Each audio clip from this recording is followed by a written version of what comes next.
Hi guys, welcome back. It's Kirsten and it is time for my birthday book haul. Although admittedly I didn't get all of these books just for my birthday. These have been got throughout the month of May, end of April. It's a bit of a collection. It's fine. We're going to get straight to it. So I've actually split it into two parts because a lot of these are classics. So about half of it are classics and half of it are my usual fantasy books and stuff. So I'm actually going to tackle the classics first and then we'll get straight to the fantasy books afterwards. So without further ado, let's get straight to this. Most of these books I did get with book vouchers, not just book vouchers for my birthday, I also get book vouchers from work quite frequently. A few of them I have bought, but that's about it to be honest. But one of the ones that I did get with my book vouchers is The Tenant of Wildfell Hall by Anne Bronte. This is a book that I've been really interested in getting because I really love Jane Eyre by Charlotte Bronte, so I've been wanting to read more of the Bronte sisters' works. I am going to be collecting all of them and reading all of their works, and this one is following a mother and child as they are escaping from her husband. Now apparently at the start of this book the husband seems very charming, but we soon learn that he is not a good man at all. This is the tale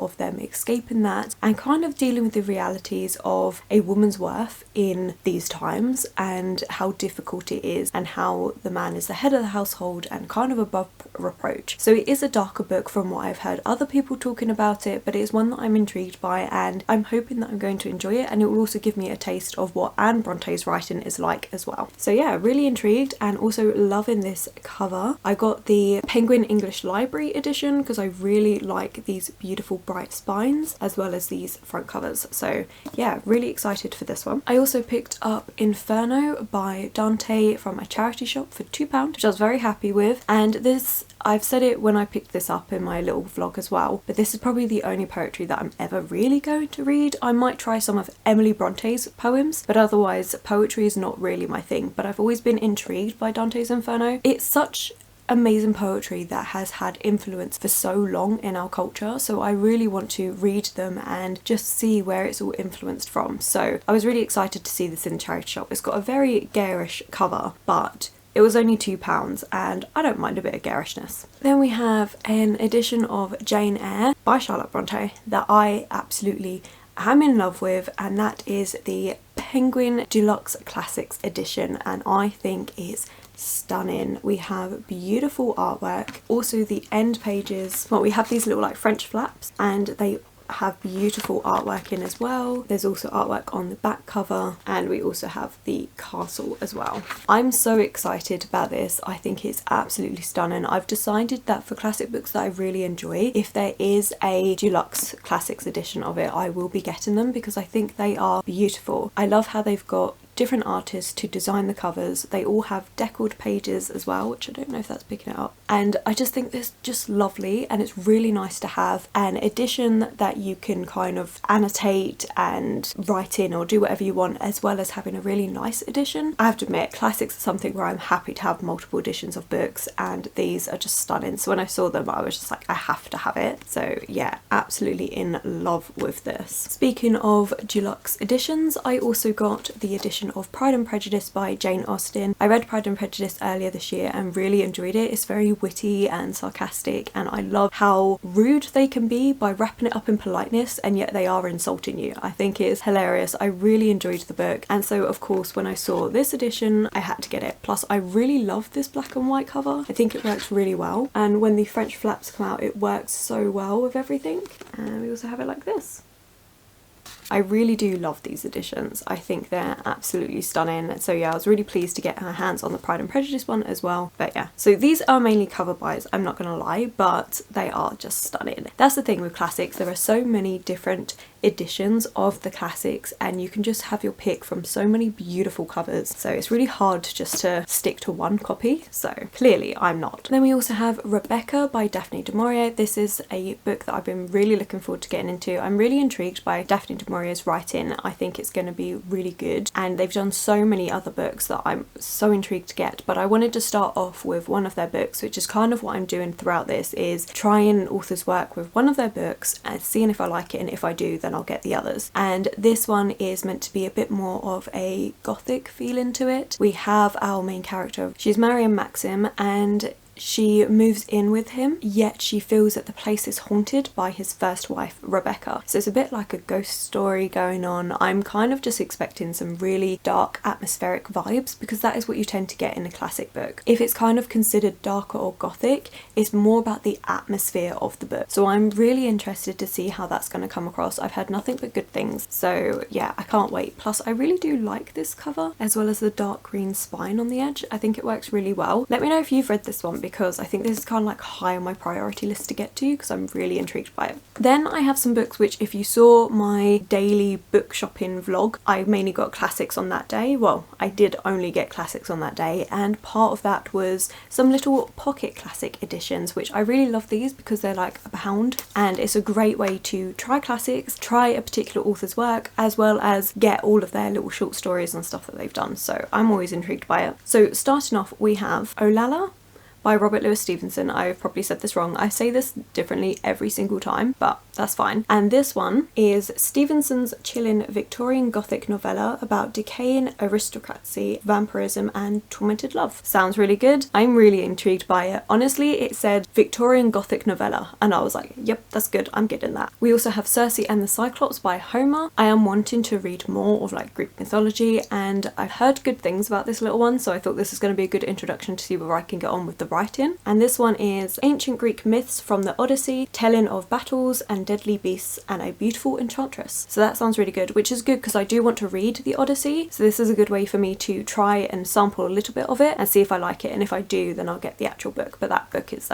huge. And then we have a Penguin modern little book, The Missing Girl by Shirley Jackson. Now Shirley Jackson is a modern classic author that I have been wanting to read. I do want to read The Haunting of Hill House and We Live in a Castle, I think it's called. So I thought this is again a good way to sample some of her work, see if I get on with her writing style before I pick up one of the other books. And this one is Malice, Deception and Creeping Dread lie beneath the surface of ordinary American life in these miniature masterworks. So we'll see. Continuing on, we have Perfume by Patrick Susskind. This is one that I've just been intrigued by. It's just been on my mind for a little while, and it's about this man who is a perfume maker and he has an extraordinary sense of smell, but he feels like all of his things are missing something. That is the scent of death, which is very unusual. And so this is a story of murder and dark vibes to see what is going to happen. Honestly, I'm just intrigued by it. I read the synopsis a little while ago but never actually picked it up, and then since then I've just been constantly thinking about it, so I'm like, you know what, I'm going to give this a try. Plus this cover is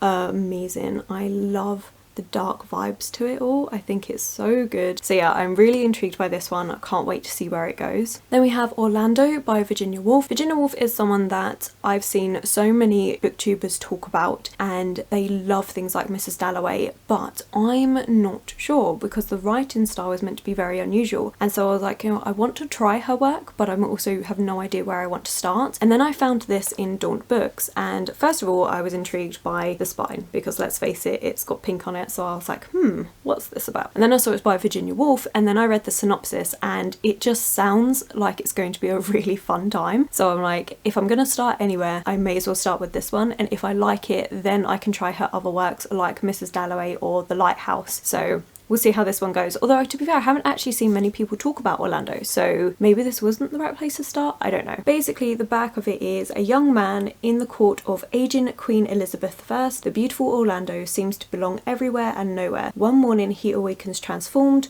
transported into 18th century and the body of a woman. It sounds hilarious, so I'm definitely going to give this a try, and we'll see if I like Virginia Woolf's writing style. Although do let me know if you've read any of Virginia Woolf's work, whether you think this is the right place to start, because I have no idea. And then we have another copy of Jane Eyre, which my partner got me because he knows how much I love Jane Eyre by Charlotte Bronte, and my original copy that I used for college, which had all my annotations in and everything, I gave to someone to help with their A-levels and I never got it back, and I have not stopped complaining about it. Like, I mention it pretty much any time that someone's talking about Jane Eyre, and so my partner was just like, you know what, I'm gonna get you a copy which you can just re-annotate and write in and just do what you want to it, because I have a few copies of Jane Eyre but they're all like nice lesser editions and I don't want to write in those. And so he was like, just choose a cheaper one that you can just do that to, and that is going to be your birthday present, which that is so sweet. But I also understand he's mainly doing it just so I shut up about it, but that's fine. So I decided to go with this edition because I really do like these Penguin English Library editions, but they're also not that expensive and you can really open them up to get to all the edges, which is kind of what I wanted. And I didn't want to have the same edition as what I had for college, which was just the Penguin Black Spine editions like these ones.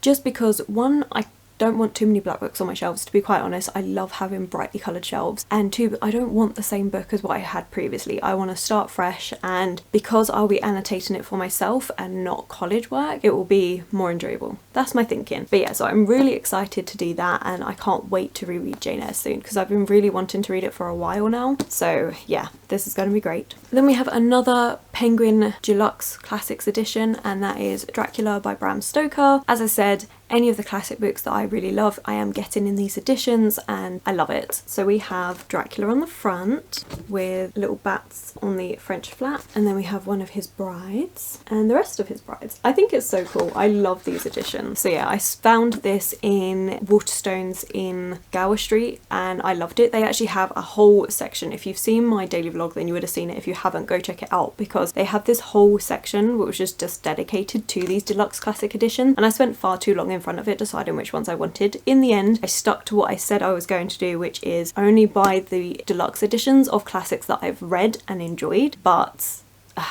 there were so many to choose from. Honestly, that Waterstones was absolutely amazing. I loved it so much, and this is a massive tangent, but if you can get to Gower Street Waterstones, do give it a try. There's Daleks in there, there's beautiful classics in there. I mean, it's an amazing store. Anyway, tangent aside, let's carry on. The last classic book that I got is Anna Karenina by Leo Tolstoy, and this is a book that I've been wanting to read because I read Anna K, which is a contemporary young adult retelling of Anna Karenina. I have set myself the thing that if I read a retelling, I need to read the classic book behind it, and to be quite honest, I've just been wanting to read more classics. I'm definitely finding that my taste in reading has changed this year, and I'm kind of drifting away from like the young adult fantasy genre to more classic books, and just books with beautiful writing is kind of what I'm in the mood for. And I saw this edition and fell in love with it. I think it is stunning. Again, we have French flaps, which continues on with that design, and we also have gorgeous end papers. I just think this edition is stunning. There was two editions that I wasn't sure which one I wanted to go for, but in the end I went for this one. One, because it's actually a really nice floppy paperback, and the writing in it isn't too small either, so I feel less intimidated by this book, which sounds silly because it is huge, but I don't know, I just do. I am really excited to read this, although I have heard it's quite a depressing story, so we'll see how well I get on with it, but I can definitely say I'm excited for it. This marks the end of my classic book haul for the month, but I have really enjoyed them, and well, I haven't even read any of these apart from Jane Eyre, but there's just something about buying classics that just makes me happy at the moment, so that is what I'm doing. But the book haul does not stop there because we have this lovely collection of books. Again, these are ones that I have picked up through vouchers or charity shops or on sale or things like that. So yeah, let's get back into the genre of books that I normally read. Starting off with my currently reading book, which is The Starless Sea by Erin Morgenstern. I got this in a charity shop and was really pleased that I picked it up in a charity shop because I was quite happy to pay full price for this, but getting it in a charity shop is just so much better. I'm loving it. It's such an interesting book. It's got beautiful writing style, and can I really tell you what it's about? No, not really, because it's one of those really unusual books, but I just see it as a beautiful collection of different short stories with a main overarching plot about Zachary who stumbles into the Starless Sea. I love it. I think it's really well written and beautiful. I can understand because this has got mixed reviews. Some people absolutely love it and other people don't like it as much, even if they liked The Night Circus. But I have to say, I think it is that same level as The Night Circus. It's the same sort of whimsical writing. I still have quite a ways to go with it, but so far I think it's stunning. Then we have a comic, which isn't something I've normally got, to be fair. I think this is my first comic, but it is The Extraordinaries by V.E. Schwab, and I really enjoy V.E. Schwab's work. She's an author for me, and this is kind of like a prequel to the Villains duology. I'm not sure if there's going to be a third book, but I really enjoyed Vicious, and Vengeful I need to reread to kind of decide whether I liked it or not. I know that sounds a bit weird, but I'm not 100% sure because I liked parts of it and didn't like other parts, and I don't know if that's just because I wasn't in the mood for it. But I saw this and it was literally 90 pence and I was like, okay, I have to have it. I'm so intrigued, and Forbidden Planet is a great place for getting these sort of copies which you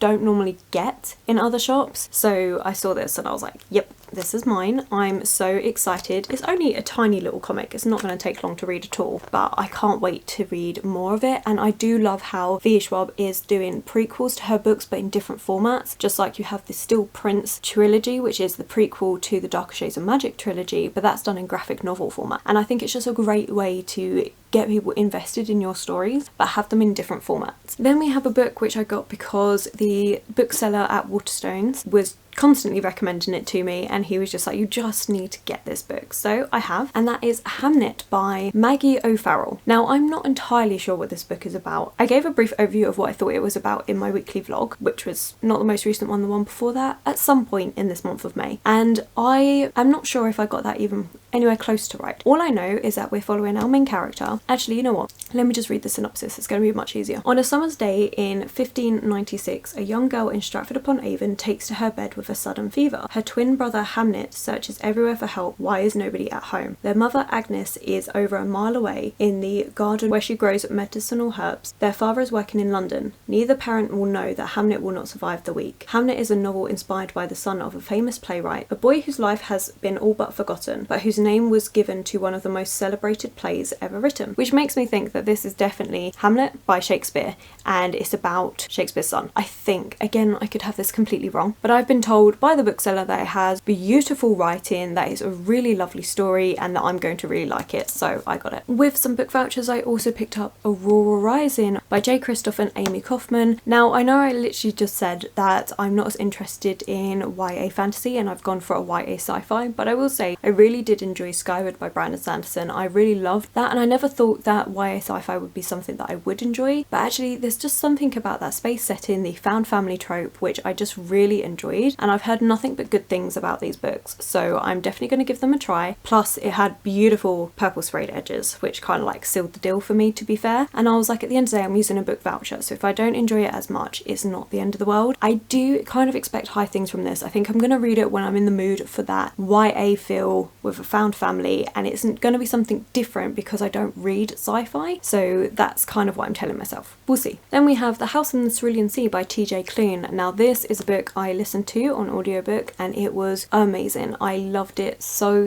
much, and when I saw this in Forbidden Planet I was like, I have to get it, especially because they were actually having it in a sale, and I was like, this is a book that I've been struggling to find here in the UK, so I'm having it. It was so good. It's such a beautiful story. It's about our main character who works for extremely upper management, and they send him out to different children's homes where they house these extraordinary children with abilities, and he has to see if the homes are in good condition for the children to stay in. He writes a report and gives it back. But this particular home he is being sent to is a very unusual case, and the children there are considered the most dangerous, and yet he realizes that people's judgments and things on children aren't right, that you shouldn't be judging someone just based on what you think you know. And I think it's just a beautiful story. It really is a gorgeous story. I can't talk about it enough. It is absolutely lovely. It was a 5-star read, and I'm so pleased I got the physical copy of it because yeah, I'm definitely due a reread soon. If you're looking for a book that is literally just like a warm hug, this is the book for it. It is so lovely. While I was in Forbidden Planet, I also picked up a copy of Kisels Dart by Jacqueline Carey, and that is because my copy is completely falling apart. Like completely. I was rereading it and some of the pages were starting to fall out, and I was like, I just need to get a new book. So I just picked up a new copy of this. I'm not going to talk too much about it because I literally have 2 vlogs where I spoke about it quite a bit. It's a adult fantasy book and it is hench. It's over 900 pages long. It's very complex, but it is a great one, and yeah, I just needed to get a replacement copy because my copy is about 10 years old anyway, and I really enjoyed it, clearly because of how battered it is. So I was like, you know what, I'm just going to treat myself to a new copy. And then Forbidden Planet had a sale section going and I got 3 books for £3, which I was very excited about. And this is, I'm not sure what the series is called, but the first book is called Damfair, and these books are by Barb and JC Hendy, and I really enjoyed the Damfair. I actually had it ages ago, my dad got it for me, and I really did enjoy it. I read the second book as well, but I never really continued on with the series, and I moved so many times that it just kind of got lost. And so when I saw these on sale, I'd been thinking about Damfair for a little while, that I was just like, you know what, let me actually get this series and I want to finish it. So we have the second, third and fifth book for £1 each. I was very happy with it. Now these are books that are coming a bit harder to find because they're out of print, but you can pick them up in places like eBay and things like that for second hand. So that's what I'm going to do for the rest of the books, and once I have them all, I'm going to be reading this. This is about a Damfair, so a half vampire, half human character with an elf friend as well, and they have been going around putting on these shams of killing vampires in different towns to earn money, until eventually they actually run across an actual vampire and things start going terribly wrong from there. I read that book ages and ages ago, so there's probably more that actually happened in that book than what I've just said, but I just remember little snippets of it when I was reading it, and I've just been really intrigued and wanting to get back to it, so that is what I'm doing with these. Let me know if you've read these books, because I haven't seen anyone talk about them, to be honest. Okay, we are coming to the end. While I was in Forbidden Planet, I also picked up Mina and the Undead by Amy McCall. Now this is one that I literally just saw it on the shelf and I was like, okay, I'm getting it, and walked off. I don't actually know what it's about. I literally just saw the cover, really liked it, had a flick through, saw the pages in here, realised it also has a postcard in it for some reason, which is quite cool. I'll probably use it as the bookmark while I'm reading it. That was it really. I've seen this about on Bookstagram occasionally. Not many people have seemed to have read it so far from what I've seen, and I was just like, it's about Mina and vampires. That seems like enough for me. But let me actually read the synopsis. So Mina arrives in New Orleans to visit her estranged sister Libby. She loves nothing more than a creepy horror movie and can't wait to explore the city's darkest secrets. Vampire tours, seedy bars, spooky cemeteries, disturbing local myths. Mina lands a part-time job at a horror movie mansion and meets Jared, Libby's gorgeous housemate and fellow horror enthusiast. But the perfect summer bliss is broken when she stumbles upon the body of a girl with puncture marks on her neck, clutching a lock of hair that suspiciously resembles Libby's. Someone is replicating New Orleans' most brutal supernatural killings. Mina must discover the truth and prove her sister's innocence before she becomes the victim of another myth. So it's a YA murder mystery with gothic vibes. Alright, fair enough, I will give this a try. Probably should have read that before I bought the book, but never mind. Then we also got The Dinner Guest by BP Walter. This is another book that when I was in Waterstones, the bookseller was talking to me about Hamnet, and it was on buy one get one half price, and they said you should get this one as well to try. So I was like, okay, fine, it's half price, and I had a book voucher so I didn't mind. And this one is basically where we have a group of people that go to a dinner. I believe the lights go down, and when the lights come back up, someone's dead. So it sounds like a Cluedo book, to be quite honest, which I don't mind. Normally I'd pick up these sort of murder mysteries from a charity shop instead of paying full price, but seeing as I didn't pay full price, I don't really mind. And the last book that I got is Watch Her Fall by Erin Kelly, which by the time this comes out, I should have finished this book because I'm doing a buddy read with Christina from Christina Campbell Books, and I'm so excited for it. I mean, look at these stenciled edges. They are stunning. I think it's gorgeous, and this just kind of gives me Black Swan vibes because we are following our main character who lands the role of the main lead in the Swan Lake. Because of that, people now want to bring her down because they're jealous, and I'm just like, you know what, this is not the sort of book that I would normally go for, but again, this is one that I'd read the synopsis while I was in Waterstones, put it down, didn't pick it up that time, and then for over a week later I was constantly thinking about it, and I was like, I really do actually want to get this. So in the end I got it with some book vouchers. I'm just really intrigued. This is not the sort of thing I would normally go for, but it's just held my interest, and I want to see whether it matches my theory of it having like the Black Swan vibes. So I'm really excited to see what I think of it, and yeah, I don't know why this piqued my interest so much, but it still has, and I can't wait to start it, which I'm actually starting it tomorrow. It's going to be a good time. And that is it. That is all the books that I have got in the month of May. I really enjoyed it. I'm excited for all of these. I'm super excited for all the classic books as well, and I have a few books which are just outside my normal genre. So do you like doing that? Do you like to read outside of your own genre occasionally? Because I just feel like sometimes reading the same genre just consistently for a long period of time can make you a little bit tired of that same genre. So it's really nice to actually have a break, read some different things, and then when you go back to your preferred genre you tend to like appreciate it more, or at least that's how I am, but maybe I'm just weird. Anyway, if you have enjoyed this video, don't forget to give it that thumbs up and subscribe. My social media links will be linked below, and I will catch you in the next one.